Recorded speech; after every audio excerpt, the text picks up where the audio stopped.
lo que conviene es que nuestras respuestas mantengan siempre esa dimensión de apertura. Investigar, y esto es algo que trabaja muy bien Cosme Sánchez en un libro llamado Desinserción y Lazo Social, ¿sí, no?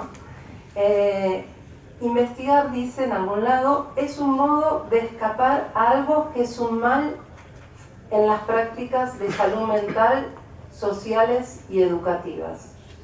Ese mal tiene un nombre, y el nombre es rutina. Cuando algo se rutiniza demasiado, cuando algo se mortifica, pierde su capacidad de creatividad. Es allí donde aparecen los desbordes, las desorientaciones, los desenganches y una larga lista de modalidades de dejar caer. Investigar entonces plantea un tipo de práctica que está abierta a la incertidumbre. Y diría que acoger las incertidumbres hace que nuestros trabajos tengan un lado de incomodidad, pero a su vez constituye el atractivo central de los mismos. Entonces, ¿por qué violencias y desamparos? Violencias y desamparos nos parecía que articulaban bien, que enmarcaban muy bien nuestra práctica, dado que, como creo que casi todos saben, el SAR es un servicio que se ocupa específicamente en la Fundación Nou Barris de la infancia y la adolescencia tutelada, que vive en CRAES o familias de acogida, porque previamente ha habido un diagnóstico de desamparo. Nosotros somos convocados, podemos decirlo así, cuando más allá del desamparo social se produce algo que es del orden del desamparo subjetivo. Esta distinción entre desamparo social y desamparo subjetivo es esencial para nuestro trabajo. Y ustedes en el libro encontrarán que está desarrollado profundamente. Pero voy a adelantar algo al respecto. El desamparo subjetivo es una situación en la que chicas y chicos no tienen los recursos para regularse solos. Por otro lado, se encuentran frente a estímulos interiores, los llamamos pulsión nosotros, frente a los que no tienen escapatoria. Para resolver eso que les viene desde el cuerpo, los chicos y chicas necesitan de otro que responda. Y diré que esa es la condición estructural de todo ser humano. Pero lo que descubrimos cada vez es que ellos ya traen su modo de tratar lo que ahí sucede. Y eso es lo primero que tenemos que explorar como punto de partida a cualquier tratamiento. Algunas de las respuestas que los chicos y chicas traen que pueden construir son del orden de la inhibición. Por eso a veces los bloqueos en la escuela son del orden del síntoma, de la angustia, de las identificaciones. Por eso a veces nos parece que hacen lo mismo que les hicieron, pensamos que pegan porque fueron pegados, y de la construcción de lo hostil. Cuando, por ejemplo, encontramos que un chico que está muerto de miedo, se defiende de ese miedo produciendo miedo en los otros. También la negación.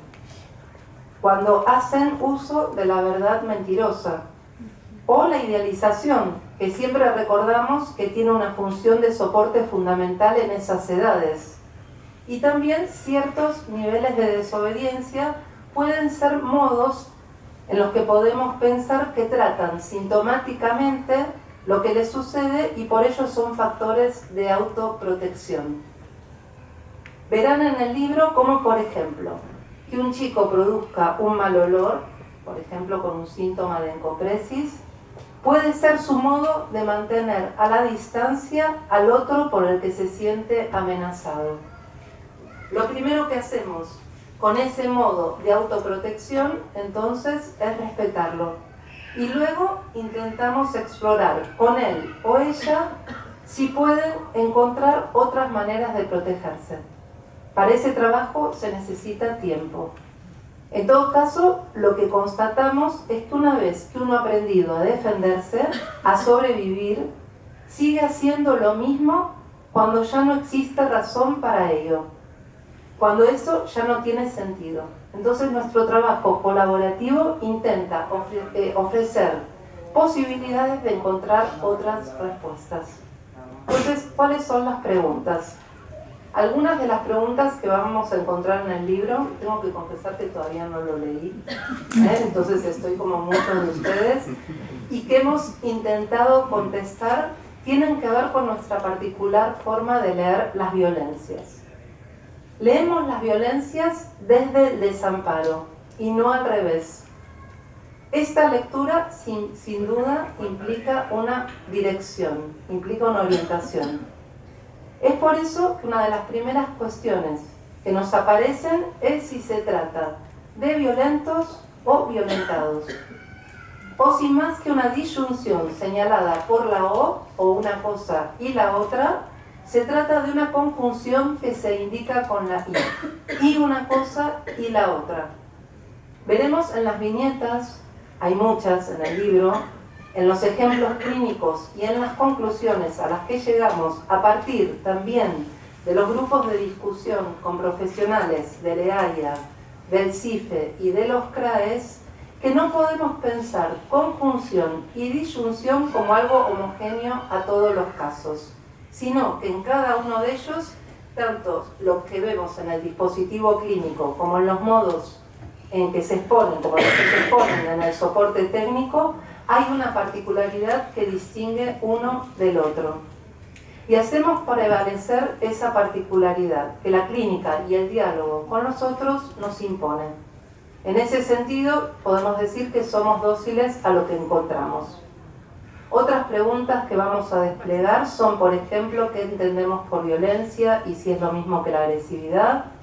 Si hay una relación entre las experiencias vitales de deprivación donde han primado los malos tratos en distintas edades y los fenómenos de violencia, si las marcas familiares son determinantes y se reproducen de manera automática, si un sujeto maltratado será un maltratador, es decir, que tratamos de interrogar las ideas del sentido común. Y finalmente, sobre la violencia institucional, ¿qué? ¿No? Ese es todo un gran tema. Todas estas preguntas son las que hemos ido trabajando. Como decía al inicio, hemos construido respuestas que no se cierran, avanzan en ellas, ofrecen otras lecturas. En cierta medida podemos decir que cuando investigamos aprendemos, a su vez, a leer. Y eso no es poca cosa. Hacer la experiencia nuevamente a esta altura de la vida, podríamos decir, de aprender a leer, como en el caso de los niños, expone a los equipos a obstáculos en la lectura, a detenciones en los avances y a nuevas inquietudes. Entonces, para saber cómo hemos arreglado con todo eso, cómo nos arreglamos con todo eso, los invitamos a leer el libro y que tal vez podamos encontrar otros momentos donde ese libro pueda ser puesto a discusión y a debate. Porque es un libro, al decir que no es cerrado, es que habrá otros, esperamos. Entonces, en esta mesa redonda empezamos con este espacio compartido de reflexión. Vamos a recorrer algunos interrogantes. Entonces, voy a dar cada vez la palabra a los que participan. En primer lugar, va a participar Adolfo Orizales. Adolfo Orizales es médico psiquiatra y doctor en psiquiatría y medicina legal. Trabaja en la Fundación Novartis desde hace ya muchos años y en el SAR, más específicamente, creo que la mayor parte del tiempo, y nos plantea una pregunta bien interesante para empezar a hablar. ¿Medicar puede ejercer violencias? Doy la palabra.